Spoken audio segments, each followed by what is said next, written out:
Hi, ಎಲ್ರಿಗೂ ನಮಸ್ಕಾರ. ನಮ್ಮ ಈ ಹೊಸ ಯೂಟ್ಯೂಬ್ ಚಾನಲ್ ಕುಮಾರ್ಸ್ ಅಕಾಡೆಮಿಗೆ ತಮಗೆಲ್ಲ ಸ್ವಾಗತ. ನಮ್ಮ ಕುಮಾರ್ಸ್ ಅಕಾಡೆಮಿ ಇದು ಇಂಟ್ರಡಕ್ಟರಿ ಕ್ಲಾಸ್ ಆಗಿರುತ್ತೆ. ಈ ಇಂಟ್ರಡಕ್ಟರಿ ಕ್ಲಾಸಲ್ಲಿ ನಮ್ಮ ಪ್ಲೇಲಿಸ್ಟ್ ಆಗಿರಲಿ, ನಮ್ಮ ಕೋರ್ಸಸ್, ನಮ್ಮದು to the point courses, to the point courses means information already ಸಾಕಷ್ಟು ಸಿಗುತ್ತೆ. ಇಂಟರ್ನೆಟ್ಟಲ್ಲಿ ಹೋದರೆ ಅಥವಾ ಬುಕ್ಸು ಆಲ್ರೆಡಿ ಅವೈಲೇಬಲ್ ಅದಾವೆ. ಸೊ ಆ ಇನ್ಫಾರ್ಮೇಷನ್ ಏನಾಗುತ್ತೆ, ಇತ್ತೀಚೆಗೆ ಡಂಪ್ ಆಗೈತೆ. ಡಂಪ್ ಅಂದ್ರೇನು, ರಾಶಿಯಾಗಿ ಸಿಗ್ತೈತೆ. ಒಂದೇ ಟಾಪಿಕ್ನ ನೀವು 1 ವರ್ಷ ಓದ್ಬೋದು. ಸೊ 1 ವರ್ಷ ಒಂದೇ ಟಾಪಿಕ್ನ ಓದ್ತಾ ಹೋದರೆ ಏನಾಗುತ್ತೆ, ಬೇರೆ ಟಾಪಿಕ್ಸ್ನ ಕವರ್ ಮಾಡ್ದೇ ಕಾಂಪಿಟೇಟಿವ್ ಎಕ್ಸಾಮ್ನಲ್ಲಿ ಎಷ್ಟೋ ಜನ ಯಾವ್ದು ಓದಬೇಕು ಯಾವ್ದು ಓದಬಾರ್ದು ಅಂತ ಗೊತ್ತಿಲ್ಲದೇ ಫೇಲ್ ಆಗೋರು ಭಾಳ ಜನ ಇದೆ. ಸೊ ಅದನ್ನು ನಾವು ಮನವರಿಕೆ ಮಾಡಿಕೊಂಡು ಈಗ ಇನ್ಫಾರ್ಮೇಷನ್ ಯಾವ ಥರ ಇನ್ಫಾರ್ಮೇಷನಪ್ಪ, ಕ್ವಾಲಿಟಿ ಇನ್ಫಾರ್ಮೇಷನ್. ಇದೇ ಕ್ವಾಲಿಟಿ ಇನ್ಫಾರ್ಮೇಷನ್ ಕಡೆನೇ ನಮ್ಮ ಎ ಐ ಟೂಲ್ಸ್ಗಳು ಕೆಲಸ ಮಾಡ್ತಾ ಇರೋದು. ಕರೆಕ್ಟಾ? ಎ ಐ ಟೂಲ್ಸ್ ಏನು ಮಾಡ್ತಿದೆ, ಆಲ್ರೆಡಿ ಇನ್ಫಾರ್ಮೇಷನ್ ಇಂಟರ್ನೆಟ್ನಲ್ಲೇ ಅವೈಲೇಬಲ್ ಐತೆ. ಆ ಇನ್ಫಾರ್ಮೇಷನ್ನ ನಿಮ್ಗೆ ಯಾವ ಥರ ಬೇಕು ಆ ಥರದಲ್ಲಿ ತಕ್ಕೊಂಡು ನಿಮ್ಗೆ ಕೊಡ್ತಾಯಿದೆ. ಸೊ ಅದೇ ಥರ ನಾವು ಈ ಫಾಸ್ಟೆಸ್ಟ್ ವೇದಲ್ಲಿ ಎಕ್ಸಾಮ್ ಪಾಸ್ ಮಾಡೋದಕ್ಕೆ ಬೇಕಾದಂಥ ಏನೇನು courses, to the point course, ಈ ಸಬ್ಜೆಕ್ಟ್ಗಳಿಗೆ ಸಂಬಂಧಪಟ್ಟಂತೆ ನಾವು ರೆಡಿ ಮಾಡ್ತಾ ಇದ್ದೀವಿ.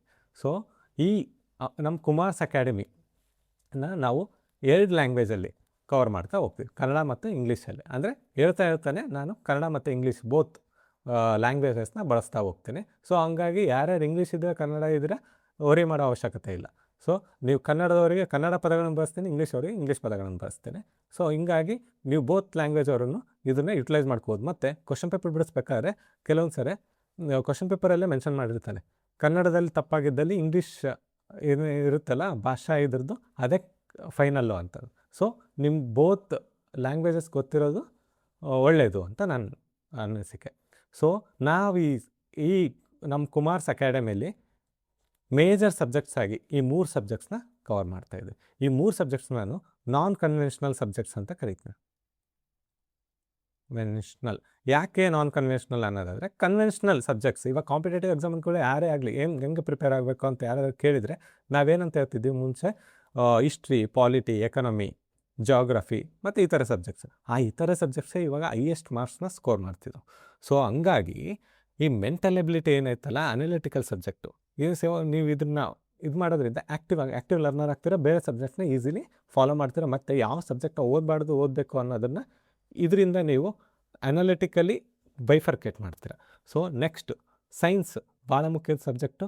ಏನಂತಾರೆ, ಬೇಸಿಕ್ಸ್ ಒಂದ್ಸಲ ಅರ್ಥ ಮಾಡ್ಕೊಂಡ್ರೆ ನೀವು 100% ಮಾರ್ಕ್ಸ ಇದರಿಂದ ಪಡಿಬೋದು. ಮತ್ತು ಎನ್ವಿರಾನ್ಮೆಂಟ್ ಆ್ಯಂಡ್ ಎಕಾಲಜಿ ಇದನ್ನು ಸಿಲೆಬಸ್ ಕಾಪಿಲಿ ಇತ್ತೀಚೆಗೆ ಮೆನ್ಷನ್ ಮಾಡ್ತಾಯಿದ್ದಾರೆ.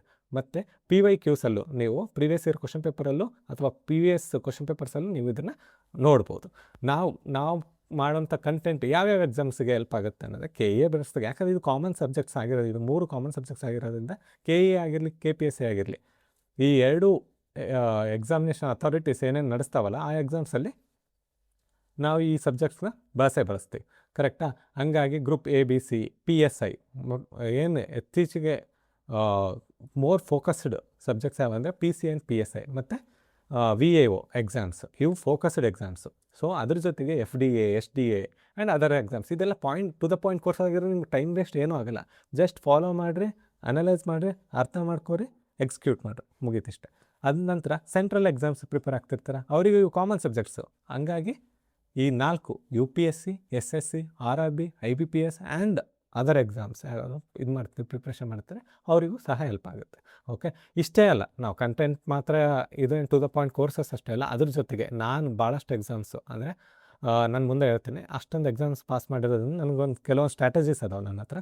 ಸೊ ಅದನ್ನು ಡಿಸ್ಕಸ್ ಮಾಡ್ತಾ ಹೋಗೋಣ. ಯಾವ ಥರ ಎಕ್ಸಾಮ್ಸ್ನ ಪಾಸ್ ಮಾಡಬೇಕು, ರೆಕಾರ್ಡ್ ಟೈಮಲ್ಲಿ ಪಾಸ್ ಮಾಡೋದಂದರೆ 5 ವರ್ಷ ವೇಸ್ಟ್ ಮಾಡೋಂಥದ್ದಲ್ಲ. ಆ್ಯಕ್ಚುಲಿ ಏನಾಗುತ್ತೆ, ಒಂದು ಯೂತ್ ಏಜ್ ಇದನ್ನಲ್ಲಿ ನಾವು ಇದನ್ನು ಓಕಿಗೆ ಕನ್ವರ್ಟ್ ಮಾಡಬೇಕು. ಅದು ನಮ್ದು ಏನಾಗ್ತೈತಿ, ಇಲ್ಲಿ ಪ್ರಿಪ್ರೇಷನ್ಗೆ ಜಾಸ್ತಿ ಟೈಮ್ ಕೊಡ್ತಾ ಇದ್ದೀವಿ. ಸೊ ಹಂಗಾಗಿ ರಿಸೋರ್ಸ್ ವೇಸ್ಟ್ ಆಗ್ತಾಯಿದೆ. ಸೊ ಅದನ್ನು ನಾವು ಕಡಿಮೆ ಮಾಡಬೇಕಂದ್ರೆ ಕೆಲವೊಂದು ಟ್ರಿಕ್ಸ್, ಮೆಮೊರಿ ಟ್ರಿಕ್ಸ್ ಆಗಿರಲಿ, ಕ್ಯಾಲ್ಕುಲೇಷನ್ ಟ್ರಿಕ್ಸ್ ಆಗಿದೆ, concept building, exam strategies, preparation techniques, execution methods, actually preparation techniques revisions ಆಗಿರಲಿ, ನಿಮೋನಿಕ್ ಟೆಕ್ನಿಕ್ಸ್ ಯಾವ ಥರ ನೆನ್ಪಿಡೋದು, ಮೆಮೊರಿ ಟ್ರಿಕ್ಸಲ್ಲಿ ಯಾವ ಥರ ನೆನ್ಪಿಡೋದು, ಮತ್ತು ಎಕ್ಸಿಕ್ಯೂಷನಲ್ಲಿ ಅವತ್ತಿನ ದಿನ ಎಕ್ಸಾಮ್ ನಡೆದಂಥ ದಿನ ನಾನು ಯಾವ ಥರ ಪ್ರಿಪೇರ್ ಆಗಿ ಹೋಗಬೇಕು ಅನ್ನೋದ್ರ ಬಗ್ಗೆ ಇಲ್ಲಿ ನಾವು ಡಿಸ್ಕಸ್ ಮಾಡ್ತಾ ಹೋಗೋಣ.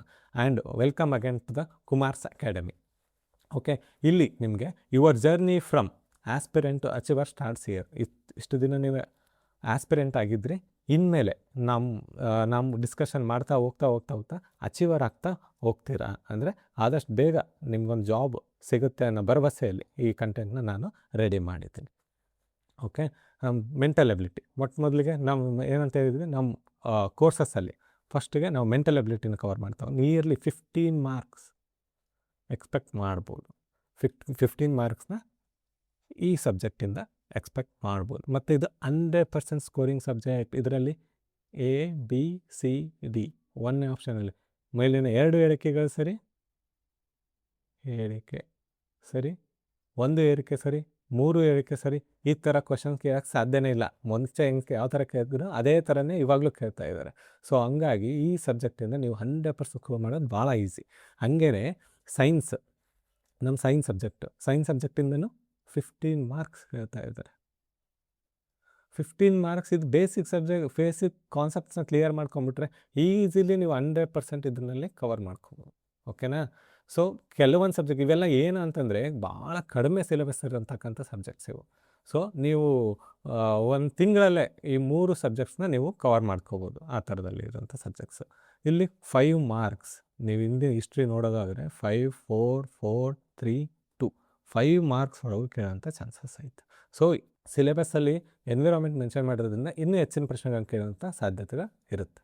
ಓಕೆ, ಇಲ್ಲಿ 15, 15, 5 ಅದೇ ಥರ 30% ಅಥವಾ 30 ಮಾರ್ಕ್ಸ್ ಕೇಳ್ತಕ್ಕಂಥ ಇನ್ನೊಂದು ಟಾಪಿಕ್ ಐತೆ, ಅದು ಕರೆಂಟ್ ಅಫೇರ್ಸ್. ಸೊ ಈ ಕರೆಂಟ್ ಅಫೇರ್ಸ್ ಇವೆಲ್ಲದಕ್ಕೂ ರಿಲೇಟಬಲ್ ಆಗಿ ಕೇಳ್ತಾನೆ. ಇವೆರಡು ಸಬ್ಜೆಕ್ಟ್ಸ್ಗೆ ಸೈನ್ಸ್ ಆ್ಯಂಡ್ ಎನ್ವಿರಾನ್ಮೆಂಟ್ ರಿಲೇಟೆಡ್ ಆಗಿ ಭಾಳಷ್ಟು ಕರೆಂಟ್ ಅಫೇರ್ಸ್ನ ಕೇಳ್ಕೊತ ಹೋಗ್ತಾನೆ. ಸೊ ಹಂಗಾಗಿ ಈ 4 ಸಬ್ಜೆಕ್ಟಿಂದ ನಿಮ್ಗೆ ಎಷ್ಟು ಮಾರ್ಕ್ಸ್ ಬರ್ತೈತೆ? 30 + 30 60 + 65 ಮಾರ್ಕ್ಸ್ ಸಿಗ್ತದೆ. 65 ಮಾರ್ಕ್ಸ್. ಸೊ 65% ಆಫ್ ಸಿಲೆಬಸ್ ಇಲ್ಲೇ ಕವರ್ ಮಾಡ್ತೀವಿ. ಇದು ಹೆಂಗೆ ಅಂತಂದರೆ 70-30 ರೂಲ್ ಅಥವಾ 80-20 ರೂಲ್ ಅಂತ ಕರಿತೀವಿ. ಅದರಲ್ಲಿ ಇಲ್ಲಿ ಏನಿಲ್ಲ, 30% ಆಫ್ ದ ಸಿಲೆಬಸ್ ಐತೆ ಇದ್ರದ್ದು. ನೀವು ಅರೌಂಡ್ 70% ಆಫ್ ಮಾರ್ಕ್ಸ್ನ ನೀವು ಪಡಿಬೋದು ಇದರಿಂದ. ಸೊ ಹಂಗಾಗಿ ಈ subjects non convention subject major scoring subjects ಆಗ್ತವೆ. ಓಕೆನಾ? ಸೊ ಇದನ್ನ ತಲೆಯಲ್ಲಿಟ್ಕೊಂಡೆ ನಾವೆಲ್ಲ ಕೋರ್ಸಸ್ನ ಪ್ರಿಪೇರ್ ಮಾಡಿದ್ದೀವಿ. ಅದನ್ನು ಮುಂದಿನ ತರಗತಿಗೆ ಡಿಸ್ಕಸ್ ಮಾಡ್ತಾ ಹೋಗೋಣ. ನೆಕ್ಸ್ಟ್, ಸರ್ ಇಷ್ಟೆಲ್ಲ ಹೇಳಿದ್ರಿ, ನೀವ್ಯಾರು ಅಂತ ಕೇಳೋದಾದ್ರೆ ಮತ್ತೆ ಸರ್ ನಾವು ತಮ್ಮನೇಲಿ ನೋಡ್ಬಿಟ್ಟು ಒಳಗೆ ಬಂದೀವಿ, ನಿಮ್ಮ ಬಗ್ಗೆ ನೀವು ಹೇಳ್ತಾನೆ ಇಲ್ಲ ಅಂತಿರ್ತೀರ. ಸೊ ಅವರಿಗೋಸ್ಕರ ಈ ಥರ ಕ್ವಶನ್ನ ನೀವು ಕೇಳಿದ್ರಿ.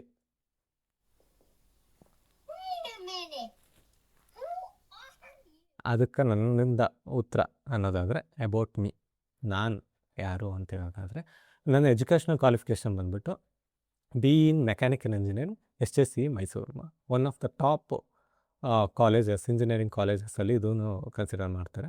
ಸೊ ಇಲ್ಲಿ ನಾನು BEನ ಮುಗಿಸಿರ್ತೀನಿ ಮೆಕ್ಯಾನಿಕಲ್ ಇಂಜಿನಿಯರಿಂಗಲ್ಲಿ. ನೆಕ್ಸ್ಟ್ ನಾನು ವರ್ಕ್ ಎಕ್ಸ್ಪೀರಿಯನ್ಸ್ ಹೇಳೋದಾದರೆ, ಯಾಕಂದರೆ ಎಕ್ಸ್ಪೀರಿಯನ್ಸ್ ಮ್ಯಾಟರ್ಸ್ ದ ಮೋಸ್ಟ್, ಕರೆಕ್ಟಾ? ನಾನೇನೇ ಹೇಳೋಕ್ಕೆ ಹೋದ್ರೆ ನನ್ನ ಎಕ್ಸ್ಪೀರಿಯನ್ಸಿಂದ ಹೇಳ್ಬೇಕಾಗುತ್ತೆ.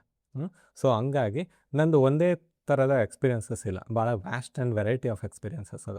ಸೊ ನಾನು ಫಸ್ಟ್ ಮೊದಲಿಗೆ ಇಂಜಿನಿಯರಿಂಗ್ ಮುಗಿದ ಕೂಡಲೇ TE ಕನೆಕ್ಟಿವಿಟಿ ಅನ್ನೋ ಕಂಪ್ನಿ, ಜರ್ಮನ್ ಬೇಸ್ಡ್ ಕಂಪ್ನಿ, ಇದು ಮಲ್ಟಿನ್ಯಾಷನಲ್ ಕಂಪ್ನಿ.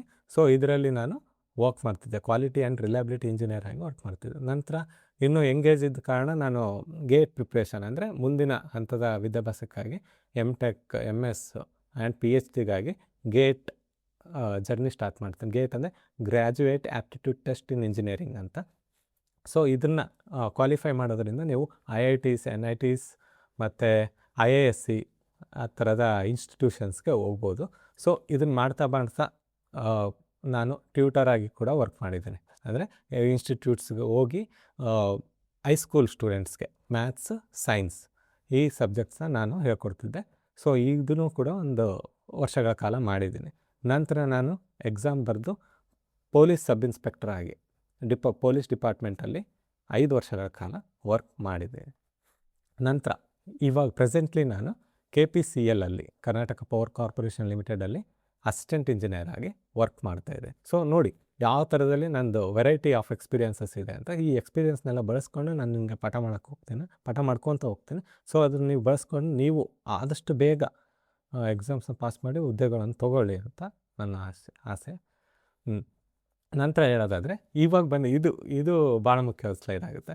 ಏನಂತಂದರೆ ಎಕ್ಸಾಮಿನೇಷನ್ ಅಚೀವ್ಮೆಂಟ್ಸ್. ಯಾಕಂದರೆ ನಂದೇನು ಎಕ್ಸ್ಪೀರಿಯನ್ಸ್ ಇದೆ ಏನೇ ಇರಲಿ, ಬಟ್ ನಾನು ಅಚೀವ್ ಮಾಡಿದ್ದೀನೋ ಇಲ್ಲ ಅನ್ನೋದು ನಿಮ್ಗೆ ಮ್ಯಾಟ್ರ್ ಆಗೋದು. ಕರೆಕ್ಟಾ? ನಾನು ಯಾವ ಥರ ಸ್ಟ್ರಾಟಜೀಸ್ ಬಳಸಿ ಅಚೀವ್ ಮಾಡಿದೆ ಅದಕ್ಕೆ ಬಗ್ಗೆ ಡಿಸ್ಕಸ್ ಮಾಡೋಷ್ಟು ಭಾಳಷ್ಟು ಜನಕ್ಕೆ ಕುತೂಹಲ ಇರುತ್ತೆ. ಸೊ ಹಂಗಾಗಿ ನಾನು ಫಸ್ಟಿಗೆ ಬರೆದಂಥ ಕಾಂಪಿಟೇಟಿವ್ ಎಕ್ಸಾಮ್ಸ್ ಗೇಟಲ್ಲೇ ಬರೆದಿದ್ದೀನಿ. ಬಟ್ ಇಲ್ಲಿ ಹೇಳೋದಾದರೆ ಓನ್ಲಿ ಫಾರ್ ಜಾಬ್ ಪರ್ಪಸ್ ಬರೆದಿರ್ತಕ್ಕಂಥ ಫಸ್ಟ್ ಎಕ್ಸಾಮ್ಸೇ ನಾನು ಪೊಲೀಸ್, ಯಾಕಂದರೆ ಫಾಸ್ಟೆಸ್ಟ್ ರಿಕ್ರೂಟ್ಮೆಂಟ್ ನಡೆಯೋದೇ ಪೊಲೀಸಲ್ಲಿ ಆಗಿರೋದ್ರಿಂದ ಇದಕ್ಕೆ ಪ್ರಿಪೇರ್ ಆಗಿದ್ದೆ. 8 ಮಂತ್ಸಲ್ಲೇ ನಾನು ಸ್ಟಾರ್ಟ್ ಮಾಡಿದ್ದೆ 2019ನಲ್ಲಿ. 2020 ಮೇ ಒಳಗಡೆ, ಆಗಸ್ಟಿಂದ ಸ್ಟಾರ್ಟ್ ಮಾಡಿದ್ದೆ. ಮೇ ಒಳಗಡೆ 8 ಮಂತ್ಸಲ್ಲೇ ನಾನು ಸ್ಟೇಟಿಗೆ ಫಸ್ಟ್ ರ್ಯಾಂಕ್ ಬರ್ತೀನಿ. ನನಗೆ ಏನೂ ಗೊತ್ತಿರಲಿಲ್ಲ. ಹಿಸ್ಟ್ರಿ ಅಂದರೆ ಏನು ಗೊತ್ತಿರಲಿಲ್ಲ, ಜಾಗ್ರಫಿ ಜಸ್ಟ್ ಏನಂದರೆ ಸಬ್ಜೆಕ್ಟ್ ಬಗ್ಗೆ ಗೊತ್ತಿತ್ತು. ಅದರಲ್ಲಿ ಏನು ಓದಬೇಕು, ಏನು ಓದಬಾರ್ದು, ಯಾವುದನ್ನು ಎಲಿಮಿನೇಟ್ ಮಾಡಬೇಕು ಏನೂ ಗೊತ್ತಿಲ್ಲದೇ ವಿದಿನ್ 8 ಮಂತ್ಸಲ್ಲೇ ನಾನು ಈ ಫಸ್ಟ್ ರ್ಯಾಂಕ್ನ ಅಚೀವ್ ಮಾಡ್ತೀನಿ ಅಂತಂದರೆ ನೀವು ಈಸಿಲಿ ಮಾಡ್ಬೋದು. ಇವಾಗ ಕರೆದಿರತಕ್ಕಂಥ ಪೋಸ್ಟಲ್ಲಿ ನೀವು ತರೋಲಿ ಪ್ರಿಪೇರ್ ಆಗೋದ್ರಿಂದ ನಮ್ಮ ಚಾನಲ್ಲು ಮತ್ತು ಕಂಟೆಂಟ್ನ ರೀಡ್ ಮಾಡೋದ್ರಿಂದ ನೀವು ಈಸಿಲಿ ಅಚೀವ್ ಮಾಡ್ಬೋದು. ಮತ್ತು ಅದೇ ಥರ ವರ್ಕ್ ಮಾಡ್ತಾನೆ ನಾನು CRDR ಸಬ್ ಇನ್ಸ್ಪೆಕ್ಟರ್ RSI ಅಂತ ಕರಿತೀವಿ, ಅದರಲ್ಲೂ 37th ರ್ಯಾಂಕ್ ಸ್ಟೇಟಿಗೆ ತೊಗೊತೀನಿ. ಆಮೇಲೆ 30th rank in PSI civil, ಕೊನೆಗೆ PSI ಸಿವಿಲಲ್ಲಿ 30th ರ್ಯಾಂಕ್ ತೊಗೊಂಡು ಅದರಲ್ಲೂ ಕೂಡ ನನ್ನ ಸೇವೆಯನ್ನು ಸಲ್ಲಿಸಿರ್ತೀನಿ. ನಂತರ ಇಂಜಿನಿಯರಿಂಗ್ ಎಕ್ಸಾಮ್ಸ್ ಒಂದೇ ಥರದ ಎಕ್ಸಾಮ್ಸ್ ಮಾತ್ರ ಪಾಸ್ ಮಾಡಿದ್ದೀರಾ ಅಂತ ಅನ್ನೋದಾದ್ರೆ ಇಲ್ಲ, ನಾನು ಬೇರೆ ಥರದ ಎಕ್ಸಾಮ್ಸ್ಗಳನ್ನು ಕೂಡ ಪಾಸ್ ಮಾಡಿದ್ದೀನಿ. ಕ್ವಾಲಿಫೈಡ್ ಇನ್ ಗೇಟ್ ಎಕ್ಸಾಮ್, ಕರೆಕ್ಟಾಗಿ ಗೇಟ್ ಎಕ್ಸಾಮ್ ಪಾಸ್ ಮಾಡಿ ಇಂಟರ್ವ್ಯೂಸ್ ಕೂಡ ಅಟೆಂಡ್ ಮಾಡಿ IIT ಬಾಂಬೆ, IIT ಮತ್ತು ಗುವಾಹಟಿ ಆಸಾಮ್. ಸೊ ಇಲ್ಲಿಗೂ ಹೋಗಿ ನಾನು ಇಂಟರ್ವ್ಯೂನ ಫೇಸ್ ಮಾಡಿದ್ದೀನಿ. ನಂತರ RRB JE CBT 1 ಅಂತ ಕರಿತೀವಿ, general paper and technical paper both ಇರುತ್ತೆ. ಸೊ ಇದರಲ್ಲೂ ಕೂಡ ಕ್ವಾಲಿಫೈಡ್ ಆಗಿದೆ. ನಂತರ ಇತ್ತೀಚೆಗೆ ನಾನು ಬರೆದಂಥ exam KPCL assistant engineer KA conduct ಮಾಡಿತ್ತು. ಇದರಲ್ಲಿ ನಾನು 7th rank, state 7th rank and HK ರೀಜನಲ್ಲಿ 3rd ರ್ಯಾಂಕನ್ನು ಪಾಸ್ ಮಾಡ್ತೀನಿ.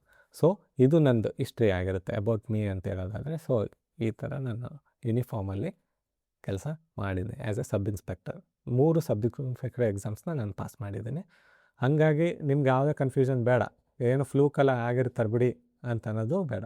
ಸೊ 3 ಎಕ್ಸಾಮ್ ಪಾಸ್ ಮಾಡ್ಬೇಕಂದ್ರೆ ನಾಲೆಡ್ಜ್ ಬೇಕೇ ಬೇಕು ಅಂತ ನಿಮಗೂ ಗೊತ್ತು, ಎಲ್ರಿಗೂ ಗೊತ್ತು. ಓಕೆನಾ? ಸೊ ಹಾಗೇನೆ and welcome again to the Kumar's academy YouTube ಚಾನಲ್ನಲ್ಲಿ ಇದದು ಫಾಲೋ ಮಾಡಿ. ಮತ್ತು ನಿಮ್ಗೇನಾದ್ರು ಕ್ವಾರೀಸ್ ಇದ್ದರೆ ಕುಮಾರ್ಸ್ ಅಕಾಡೆಮಿ 01@gmail.comಗೆ ನಿಮ್ಮ ಕ್ವಾರೀಸ್ನ, ಅಂದರೆ ನಿಮ್ಗೇನಾದ್ರು ಡೌಟ್ಸು ಅವೆಲ್ಲ ಇದ್ದರೆ ಕಳಿಸ್ಬೋದು. ಮತ್ತು PYQ ಶಾರ್ಟ್ಸ್ ಇದು ಏನೈತಲ್ಲ ಕರೆಂಟ್ ಅಫೇರ್ಸ್ ಚಾನಲ್, ನಮ್ಮದೇ ಕರೆಂಟ್ ಅಫೇರ್ಸ್ ಚಾನಲ್, ಹಾಗೂ PYQs ಅಂತ ಹೇಳುತ್ತೆ ಹೆಸರಲ್ಲೇ ಇರೋಂಗೆ ಪ್ರೀವಿಯಸ್ ಇಯರ್ ಕ್ವಶನ್, ವಿವಿಧ exams, state level exams, central exams, other state exam question ಪೇಪರ್ನ ಅನಲೈಸ್ ಮಾಡಿ ನಾವು ಬೇಕಾದಂಥ ಕ್ವಶನ್ಗಳನ್ನು ಲಿಸ್ಟ್ ಮಾಡಿ ಅವನ್ನೇ ವೀಡಿಯೋಸ್ ಮಾಡಿ ನಾವು ಹಾಕ್ತೀವಿ ಶಾರ್ಟ್ಸಲ್ಲೇ. ವಿದಿನ್ 1 to 1.5 minutesಲ್ಲೇ ನೀವು ಅದರಿಂದ ಭಾಳಷ್ಟು ಜ್ಞಾನನ ಪಡಿಬೋದು. Okay, thank you all, thank you again once again. ಹೀಗೆ ನಮ್ಮ ಚಾನಲ್ನ ಫಾಲೋ ಮಾಡ್ತೀರಾ. ಮುಂದಿನ ದಿನಗಳಲ್ಲಿ ಹೆಚ್ಚಿನ ಕಂಟೆಂಟ್ನ ನಾವು ತಿಳ್ಕೊತಾ ಹೋಗೋಣ. ಧನ್ಯವಾದಗಳು.